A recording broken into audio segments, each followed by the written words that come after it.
ओम शांति ओम शांति 29 जून 2025 महावाक्य अव्यक्त मूल्य छी रिवाइज अच्छी 31/12/2005।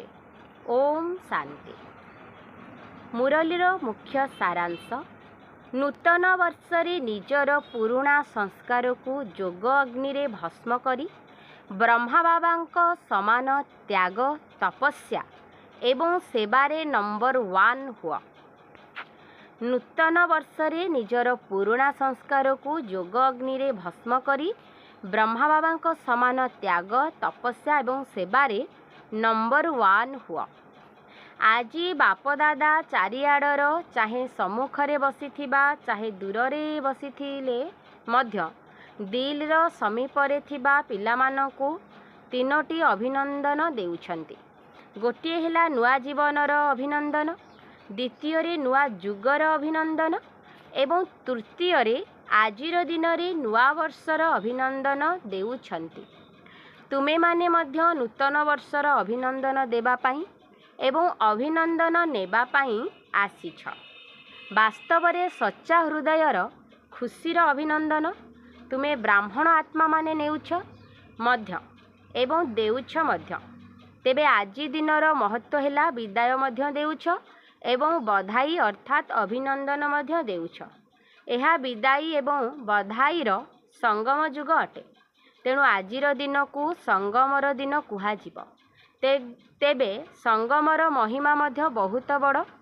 तुमे समस्ते जानिछ जे संगम जुगर महिमा कारणरू आजिकाली पुराणा एवं नुआ वर्षर संगम को केते धूमधाम रे पालन करुछन्ति एवं संगम जुगर महिमा कारणरू ही एही पुराणा वर्ष एवं नुआ वर्षर संगमर महिमा हेउछि।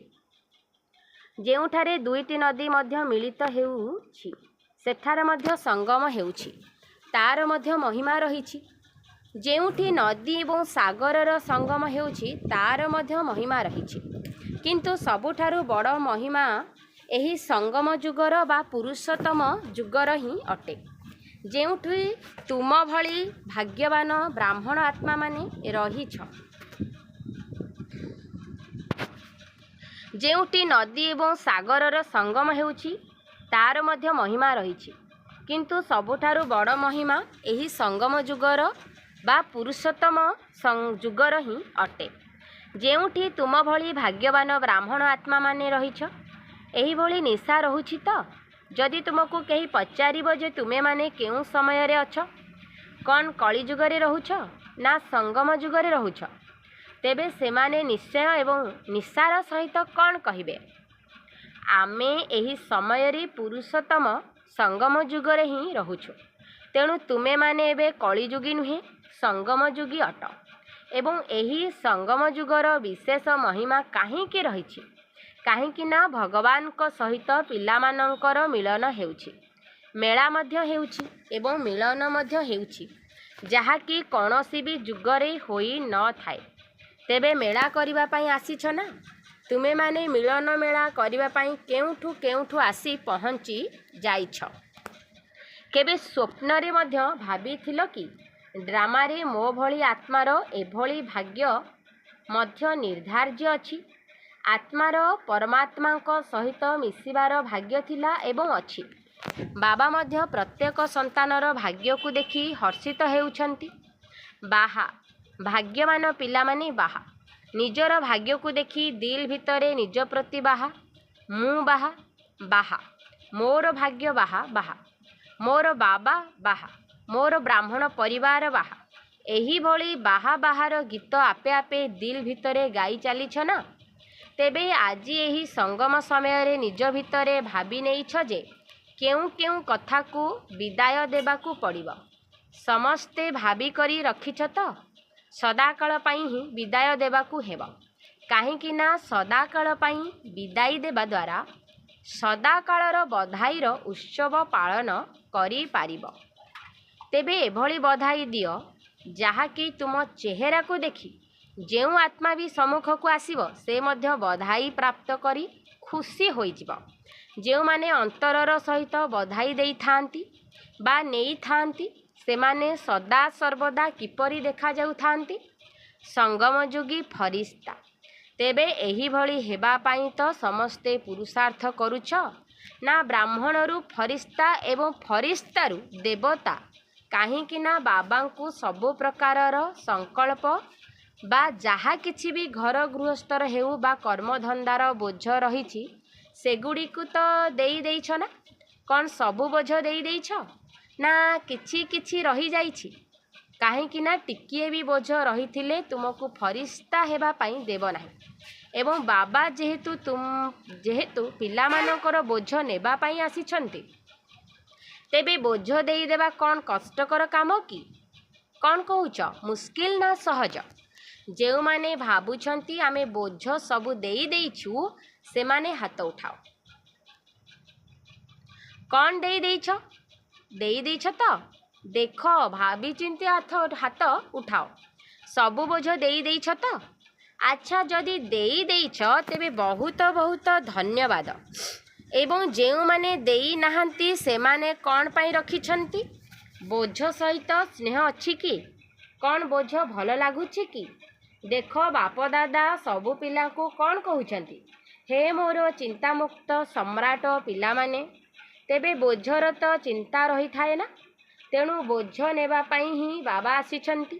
काहींकि ना बाबा देखुछन्ति 63 जन्म धरी बोझ उठाई उठाई पिलामाने बहुत भारी होई गले। सेथिपाई जेहेतु बाबा पिलामानंकु स्नेहर सहित कहउछन्ति बोझ सबु मोते देई दियो, तेबे पुणी काहींकि बोझ रखुछ? कौन बोझ रखिबाकू भल लागुछि? तेबे सबुठारु सूक्ष्म बोझ हेला पुरुणा संस्कार गुड़िकर बोझ। बाप दादा प्रत्येक संतानर एही वर्षर काहींकि ना वर्ष शेष हेउछि ना, तेणु एही वर्षर चार्ट देखुथिले।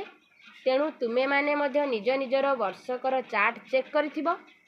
बाप दादा देखिले जे केतेक पिलांकर एही पुरुणा संसार प्रति आकर्षण कम हो जाइछि, पुरुणा संबंधर आकर्षण मध्य कम हो जाइछि, किंतु पुरुणा संस्कारर बोझ अधिकांश पिलांक उपरे एबे भी रहिछि। कौनसी ना कौनसी रूपरे चाहे मन भितरे अशुद्ध संकल्प रूपरे नुहे किंतु व्यर्थ संकल्पर संस्कार एवं मध्य किछि मात्रारे देखिबाकू मिलुछि। बाणी रे मध्य देखिबाकू मिलुछि। संबंध संपर्क रे मध्य कौनसी ना कौनसी संस्कार एबे भी देखा जाउछि। तेबे आजी बाप दादा सबु पिलांकू अभिनंदन देवा सहित एही संकेत मध्य देउछन्ति जे एही भଳି रही जाइथिबा संस्कार गुड़िक समय अनुसार धोखा मध्य देउछि एवं अंतिम समय रे मध्य धोखा देवार निमित्त होइजिबो। सेथिपाई आजी ही सेही संस्कार गुड़िकर दाह संस्कार करिदियो। तेबे समस्ते निज निजर पुरुणा संस्कार गुड़िक मध्य जानिछन्ति एवं छाड़िबाकू मध्य चाहुछन्ति। विरक्ति मध्य होइगले किंतु सदाकाल पाई परिवर्तन करिबारे तीव्र पुरुषार्थी होई पारु नाहांती। पुरुषार्थ तो करुछन्ति किंतु तीव्र पुरुषार्थ हेउ नाही। तेबे एहार कारण कौन? तीव्र पुरुषार्थ काहींकि हेउ नाही? एहार कारण हेला जेपरि रावण को मध्य मारुछन्ति किंतु केवल मारु नाहांती, जळाउछन्ति मध्य, सेही भଳି तुमे माने मध्य संस्कार रूपी रावण को मारिबा को पुरुषार्थ करुछ। से किछि किछि बेहोश मध्य होई जाउछि किंतु जळाई नथिबा कारणरू से मझिरे मझिरे बेहोश अवस्थारू उठी पड़ुछि। सेथिपाई निजर पुरुणा संस्कार गुड़िकर दाह संस्कार करिबा पाई एवं नूतन वर्षरे जोगर अग्नि द्वारा जळाइबार दृढ़ संकल्प उपरे ध्यान दियो। पचारुछ ना एही नुआ वर्षरे कौन करिबु? तेबे सेवार कथा तो अलगा अटे, किंतु प्रथमे निज विषय चिंता कर। जोग तो लगाउछ, बाप दादा पिलामानकु जोग करिबारे अभ्यास करिबार मध्य देखुछन्ति। अमृत बेलारे मध्य बहुत पुरुषार्थ करुछन्ति किंतु जोग तपस्या को तप रूपरे करुनाहांति। स्नेहर सहित जोग निश्चिंत करुछन्ति। बाबांक सहित आत्मिक वार्तालाप मध्य बहुत करुछन्ति। शक्ति नेबारे मध्य अभ्यास करुछन्ति किंतु जोग को एते शक्तिशाली करि पारि नाहांति। जहा कि जदि संकल्प करिबो विदाय हेउ तेबे विदाय होइजिबो। जोग को जोग अग्नि रूपरे कार्य लगाउ नाह। ସେଥିପାଇଁ ଏବେ ଯୋଗକୁ ଶକ୍ତିଶାଳୀ କର। ସଂସ୍କାରକୁ ଭସ୍ମ କରିବାରେ ବିଶେଷ ଭାବରେ ଏକାଗ୍ରତାର ଶକ୍ତିର ଆବଶ୍ୟକତା ରହିଛି। ତେବେ ଯେତେବେଳେ ଯେଉଁ ସ୍ୱରୂପରେ ମନବୁଦ୍ଧିକୁ ଏକାଗ୍ର କରିବାକୁ ଚାହିଁବ, ଯେତେ ସମୟ ପର୍ଯ୍ୟନ୍ତ ଏକାଗ୍ର କରିବାକୁ ଚାହିଁବ, ଏଭଳି ଏକାଗ୍ରତା ଯାହାକି ସଂକଳ୍ପ କରିବା ମାତ୍ରକେ ଭସ୍ମ ହୋଇଯାଉଥିବ, ଏହାକୁ କୁହାଯାଏ ଯୋଗ ଅଗ୍ନି। ଚିହ୍ନ ବର୍ଣ୍ଣ ମଧ୍ୟ ସମାପ୍ତ ହୋଇଯାଇଥିବ। ମରିଯିବା ପରେ ପୁଣି ବି ଶବ ତ ରହୁଛି ନା, କିନ୍ତୁ ଭସ୍ମ ହେବା ପରେ ଚିହ୍ନ ବର୍ଣ୍ଣ ହିଁ ସମାପ୍ତ ହୋଇଯାଏ। ତେଣୁ ଏହି ବର୍ଷ ଯୋଗକୁ ଶକ୍ତିଶାଳୀ ସ୍ଥିତିକୁ ଆଣ। ଯେଉଁ ସ୍ୱରୂପରେ ରହିବାକୁ ଚାହିଁବ, ମାଷ୍ଟର ସର୍ବଶକ୍ତିବାନ ହୋଇ ଆଦେଶ ଦିଅ। ସମାପ୍ତ କରିବାର ଶକ୍ତି ତୁମର ଆଦେଶକୁ ମାନିବ ନାହିଁ। ଏଭଳି ହୋଇପାରିବ ନାହିଁ। ମାଲିକ ଅଟ ନା? ମାଷ୍ଟର ଅର୍ଥାତ୍ ମାଲିକ ବୋଲି କହୁଛ ନା? ଯଦି ମାଷ୍ଟର ଆଦେଶ ଦେବ କିନ୍ତୁ ଶକ୍ତି ହାଜର ନ ହେବ, ତେବେ ତାକୁ କ'ଣ ମାଷ୍ଟର କୁହାଯିବ? ତେଣୁ ବାପଦାଦା ଦେଖିଲେ ଯେ ପୁରୁଣା ସଂସ୍କାରର କିଛି ନା କିଛି ଅଂଶ ଏବେ ବି ବାକି ରହିଛି ଏବଂ ସେହି ଅଂଶ ମଝିରେ ମଝିରେ ବଂଶ ମଧ୍ୟ ସୃଷ୍ଟି କରିଦେଉଛି, ଯାହାକି କର୍ମ ପର୍ଯ୍ୟନ୍ତ ମଧ୍ୟ ଆସିଯାଉଛି। ତେଣୁ ଯୁଦ୍ଧ କରିବାକୁ ପଡ଼ୁଛି। ତେଣୁ ବାପଦାଦାଙ୍କୁ ପିଲାମାନଙ୍କର ବର୍ତ୍ତମାନ ସମୟ ହିସାବରେ ଯୁଦ୍ଧ କରିବାର ସ୍ୱରୂପ ଭଲ ଲାଗୁନାହିଁ। ବାପଦାଦା ପ୍ରତ୍ୟେକ ସନ୍ତାନକୁ ମାଲିକ ରୂପରେ ଦେଖିବାକୁ ଚାହୁଁଛନ୍ତି। ଆଦେଶ ଦେବା ମାତ୍ରକେ ଶକ୍ତିଗୁଡ଼ିକ ଜି ହଜୁର କରୁଥିବେ। ଏବେ ଶୁଣିଲ ତ, ଏହି ବର୍ଷ ସ୍ୱ ପ୍ରତି କ'ଣ କରିବାକୁ ହେବ? ଶକ୍ତିଶାଳୀ ଚିନ୍ତାମୁକ୍ତ ସମ୍ରାଟ। କାହିଁକି ନା ସମସ୍ତଙ୍କର ଲକ୍ଷ୍ୟ ରହିଛି ନା। କାହାକୁ ବି ପଚାରିଲେ କ'ଣ କହୁଛନ୍ତି? ଆମେ ବିଶ୍ୱର ରାଜ୍ୟ ପ୍ରାପ୍ତ କରିବୁ, ରାଜ୍ୟ ଅଧିକାରୀ ହେବୁ। ନିଜକୁ ରାଜଯୋଗୀ ବୋଲାଉଛନ୍ତି। କ'ଣ ପ୍ରଜାଯୋଗୀ ଅଟ କି? ଏହି ସଭାରେ କେହି ପ୍ରଜାଯୋଗୀ ଅଛନ୍ତି କି? ଅଛନ୍ତି? ଯିଏକି ପ୍ରଜାଯୋଗୀ ହୋଇଥିବ, ରାଜଯୋଗୀ ହୋଇନଥିବ। କ'ଣ କହୁଛ? ଟିଚରମାନେ କେହି ଅଛନ୍ତି କି? ତୁମମାନଙ୍କ ସେଣ୍ଟରରେ କେହି ପ୍ରଜାଯୋଗୀ ଅଛନ୍ତି କି? ସମସ୍ତେ ତ ରାଜଯୋଗୀ ବୋଲାଉଛ ନା? ପ୍ରଜାଯୋଗୀରେ ତ କେହି ବି ହାତ ଉଠାଉ ନାହାନ୍ତି। ଭଲ ଲାଗୁନାହିଁ ନା? ତେଣୁ ବାବା ମଧ୍ୟ ଗର୍ବ କରୁଛନ୍ତି। ବାପଦାଦା ନିଶାର ସହିତ କହୁଛନ୍ତି ଯେ ସଙ୍ଗମ ଯୁଗରେ ମଧ୍ୟ ମୋର ପ୍ରତ୍ୟେକ ସନ୍ତାନ ରାଜା ଅଟେ। ଆଉ କେହି ବାପ ଭଳି ଗର୍ବର ସହିତ କହିପାରିବ ନାହିଁ ଯେ ମୋର ପ୍ରତ୍ୟେକ ସନ୍ତାନ ରାଜା ଅଟେ। କିନ୍ତୁ ବାପଦାଦା କହୁଛନ୍ତି ଯେ ମୋର ପ୍ରତ୍ୟେକ ସନ୍ତାନ ସ୍ୱରାଜ୍ୟ ଅଧିକାରୀ, ରାଜା ଅଟେ। ପ୍ରଜାଯୋଗୀରେ ତ ହାତ ଉଠାଉ ନାହଁ ନା? ତେଣୁ ରାଜା ଅଟ ନା? କିନ୍ତୁ ଏଭଳି ଢିଲା ଢାଲା ରାଜା ହୁଅ ନାହିଁ। ପଛବାଲା କ'ଣ ଅଟ? ଯେଉଁମାନେ ଭାବୁଛନ୍ତି ଆମେ ରାଜଯୋଗୀ ଅଟୁ, ସେମାନେ ହାତ ଉଠାଅ। ଉପରେ ମଧ୍ୟ ବସିଛନ୍ତି। ଗ୍ୟାଲେରୀରେ ବସି ହାତ ହଲାଉଛନ୍ତି। ଆଜି ହଲରେ 18,000 ଭାଇ ଭଉଣୀ ବସିଛନ୍ତି। ବାପଦାଦା ଦେଖୁଛନ୍ତି। ଉପରବାଲା ହାତ ଉଠାଅ। ଏବେ ଏହା ଶେଷ ପାଳିଠାରୁ ହିଁ ଆରମ୍ଭ ହୋଇଯିବ। ତେଣୁ ବାପଦାଦା 3 ମାସ ଦେଉଛନ୍ତି। ଠିକ୍ ଅଛି ତ? ଦିଆଯିବ ତ? ପାଠ ଦିଆଯିବ। କାହିଁକି ନା ଏଭଳି ମଝିରେ ମଝିରେ ଘରେ କରିବା ପାଇଁ ଦିଆଯାଉଥିବା ପାଠ ମଧ୍ୟ ଶେଷ ପରୀକ୍ଷା ଫଳରେ ମିଶିବ। ତେଣୁ 3 ମାସ ଭିତରେ ସମସ୍ତେ ନିଜ ନିଜର ଚାର୍ଟକୁ ଚେକ୍ କରିବ ଯେ ମୁଁ ମାଷ୍ଟର ସର୍ବଶକ୍ତିବାନ ହୋଇ କୌଣସି ବି କର୍ମେନ୍ଦ୍ରିୟକୁ, କୌଣସି ବି ଶକ୍ତିକୁ ଯେତେବେଳେ ଆଦେଶ ଦେଉଛି, ଯାହା ଆଦେଶ ଦେଇଛି ସେ ବାସ୍ତବିକ ରୂପରେ ଆଦେଶକୁ ପାଳନ କରୁଛି ନା ନାହିଁ। ଏହିପରି କରିପାରିବ? ପ୍ରଥମ ଲାଇନ୍ ବାଲା କରିପାରିବ? ହାତ ଉଠାଅ। ଆଚ୍ଛା, 3 ମାସ ପର୍ଯ୍ୟନ୍ତ କୌଣସି ବି ପୁରୁଣା ସଂସ୍କାର ଆକ୍ରମଣ କରିବ ନାହିଁ। ଏଥିରେ କେହି ବି ବେପରୁଆ ହେବ ନାହିଁ କି ରାଜକୀୟ ଅବହେଳା ପଣିଆ ମଧ୍ୟ କରିବ ନାହିଁ। ମୁଁ ହୋଇଯିବିନି କି? ବାପଦାଦାଙ୍କ ସହିତ ବହୁତ ମିଠା ବାର୍ତ୍ତାଳାପ ମଧ୍ୟ କରୁଛନ୍ତି। କହୁଛନ୍ତି ବାବା ଆପଣ ଚିନ୍ତା କରନ୍ତୁ ନାହିଁ, ମୁଁ ନିଶ୍ଚିନ୍ତ ହୋଇଯିବି। ବାପଦାଦା ମଧ୍ୟ କ'ଣ କରିବେ? ଏହିଭଳି କଥା ଶୁଣି ହସି ଦେଉଛନ୍ତି। କିନ୍ତୁ ବାପଦାଦା ଏହି 3 ମାସ ଭିତରେ ଯଦି ଏଭଳି କଥା କହିଲ, ତେବେ ଶୁଣିବେ ନାହିଁ। ଯଦି ମଞ୍ଜୁର ଅଛି ତେବେ ହାତ ଉଠାଅ। ଦିଲ୍ର ସହିତ ହାତ ଉଠାଅ। ସଭାକୁ ଦେଖି ହାତ ଉଠାଅ ନାହିଁ। କରିବାକୁ ହିଁ ପଡ଼ିବ। ଚାहे କିଛି ବି ସହନ କରିବାକୁ ପଡ଼ୁ, କିଛି ବି ଛାଡ଼ିବାକୁ ପଡ଼ୁ, କୌଣସି ଆପତ୍ତି ନାହିଁ। କରିବାକୁ ହିଁ ପଡ଼ିବ। ପକ୍କା ତ? ପକ୍କା? କ'ଣ କହୁଛ ଟିଚରମାନେ? କରିବ ତ? ଆଚ୍ଛା, ଏହି ମୁକୁଟ ପିନ୍ଧିଥିବା ପିଲାମାନେ କ'ଣ କରିବ? ଛୋଟ ଛୋଟ ପିଲାମାନେ ମୁକୁଟ ପିନ୍ଧି ସମ୍ମୁଖରେ ବସିଛନ୍ତି। ମୁକୁଟ ତ ବହୁତ ଭଲ ପିନ୍ଧି ଦେଇଛ। କରିବାକୁ ପଡ଼ିବ। ଆଚ୍ଛା ଦେଖ, ପିଲାମାନେ ମଧ୍ୟ ହାତ ଉଠାଉଛନ୍ତି। ଯଦି ନ କରିବ ତେବେ କ'ଣ ହେବ ତାହା ମଧ୍ୟ କହିଦିଅ।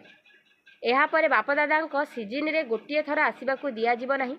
କାହିଁକି ନା ବାପଦାଦା ଦେଖୁଛନ୍ତି ଯେ ସମୟ ତୁମମାନଙ୍କୁ ଅପେକ୍ଷା କରି ରହିଛି। ତୁମେ କିନ୍ତୁ ସମୟକୁ ଅପେକ୍ଷା କରିବା ବାଲା ନୁହେଁ, ତୁମେ ବ୍ୟବସ୍ଥା କରିବା ବାଲା ଅଟ।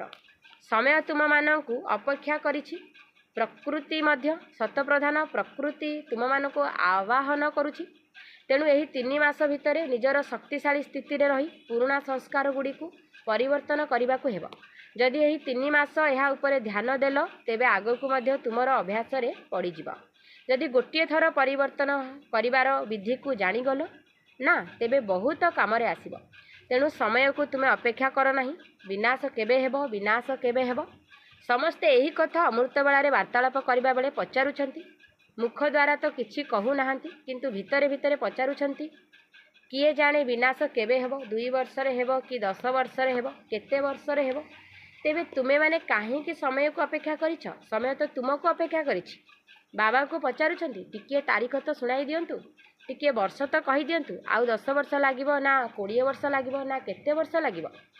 ବାପଦାଦା ପିଲାମାନଙ୍କୁ ମଧ୍ୟ ପଚାରୁଛନ୍ତି ଯେ ତୁମେ ସମସ୍ତେ ବାବାଙ୍କ ସମାନ ହୋଇଗଲଣି? କ'ଣ ପରଦା ଖୋଲିଦେବା ନା ପରଦା ଖୋଲିବା ବେଳକୁ କିଏ ମୁଣ୍ଡ କୁଣ୍ଡାଉଥିବ, କିଏ ମୁହଁରେ କ୍ରିମ୍ ଲଗାଉଥିବ? ଯଦି ସମସ୍ତେ ପ୍ରସ୍ତୁତ ଅଛ, ସଂସ୍କାରଗୁଡ଼ିକ ସମାପ୍ତ ହୋଇଯାଇଛି, ତେବେ ବାପଦାଦାଙ୍କୁ ପରଦା ଖୋଲିବା ପାଇଁ ଡେରି କାହିଁକି ଲାଗିବ? ପ୍ରଥମେ ପ୍ରସ୍ତୁତ ହୋଇଯାଅ ନା। ହୋଇଯିବୁ କହି ବାବାଙ୍କୁ ବହୁତ ସମୟ ଖୁସି କରିସାରିଲଣି। ଏବେ ଆଉ ଏଭଳି କର ନାହିଁ। ହେବାକୁ ହିଁ ପଡ଼ିବ, କରିବାକୁ ହିଁ ହେବ।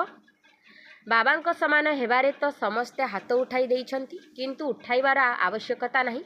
ବ୍ରହ୍ମା ବାବାଙ୍କୁ ଦେଖ, ସାକାରରେ ତ ବ୍ରହ୍ମା ବାବାଙ୍କୁ ଫଲୋ କରିବାକୁ ହେବ ନା। ବ୍ରହ୍ମା ବାବା ତ ତ୍ୟାଗ, ତପସ୍ୟା ଏବଂ ସେବା ଶେଷ ମୁହୂର୍ତ୍ତ ପର୍ଯ୍ୟନ୍ତ ସାକାର ରୂପରେ ପ୍ରାକ୍ଟିକାଲରେ କରି ଦେଖାଇଛନ୍ତି। ନ୍ୟୁଜର ଡ୍ୟୁଟିକୁ ମଧ୍ୟ ଶିବ ବାବାଙ୍କ ଦ୍ୱାରା ମହାବାକ୍ୟ ଉଚ୍ଚାରଣ କରିବାର ଡ୍ୟୁଟିକୁ ଶେଷ ଦିନ ପର୍ଯ୍ୟନ୍ତ ପାଳନ କରିଛନ୍ତି। ଶେଷ ଦିନରେ ମୁରଲୀ ମନେ ଅଛି ନା? 3ଟି ଶବ୍ଦର ବରଦାନ ମନେ ଅଛି ତ? ନିରାକାରୀ, ନିର୍ବିକାରୀ ଏବଂ ନିରହଙ୍କାରୀ ହୁଅ। ଯେଉଁମାନଙ୍କୁ ମନେ ଅଛି ସେମାନେ ହାତ ଉଠାଅ। ଆଚ୍ଛା, ସମସ୍ତଙ୍କର ମନେ ଅଛି? ଧନ୍ୟବାଦ। ତ୍ୟାଗ ମଧ୍ୟ ଶେଷ ଦିନ ପର୍ଯ୍ୟନ୍ତ କରିଛନ୍ତି। ନିଜର ପୁରୁଣା କୋଠରୀକୁ ଛାଡ଼ି ନାହାନ୍ତି। ପିଲାମାନେ କେତେ ସ୍ନେହରେ ବ୍ରହ୍ମା ବାବାଙ୍କୁ କହୁଥିଲେ, କିନ୍ତୁ ସେ ପିଲାମାନଙ୍କ ପାଇଁ ନୂଆ ଘର ତିଆରି କରୁଥିଲେ, ନିଜେ ବ୍ୟବହାର କରିନଥିଲେ ଏବଂ ସବୁଦିନ 2:30ଟା 3ଟା ସୁଦ୍ଧା ଉଠି ନିଜ ପାଇଁ ତପସ୍ୟା କରିଥିଲେ, ସଂସ୍କାରକୁ ଭସ୍ମ କରିଥିଲେ। ସେଥିପାଇଁ ତ କର୍ମାତୀତ ଏବଂ ଅବ୍ୟକ୍ତ ଫରିସ୍ତା ହୋଇଗଲେ। ଯାହା ଭାବିଲେ ତାହା କରି ଦେଖାଇଲେ। କହିବା, ଭାବିବା ଏବଂ କରିବା 3ଟି ଯାକ ସମାନ। ତେଣୁ ନିଜର ପିତାଙ୍କୁ ଅନୁକରଣ କର। ଶେଷ ସମୟ ପର୍ଯ୍ୟନ୍ତ ନିଜର କର୍ତ୍ତବ୍ୟକୁ ସମ୍ପୂର୍ଣ୍ଣ ରୂପେ ପାଳନ କରିଥିଲେ।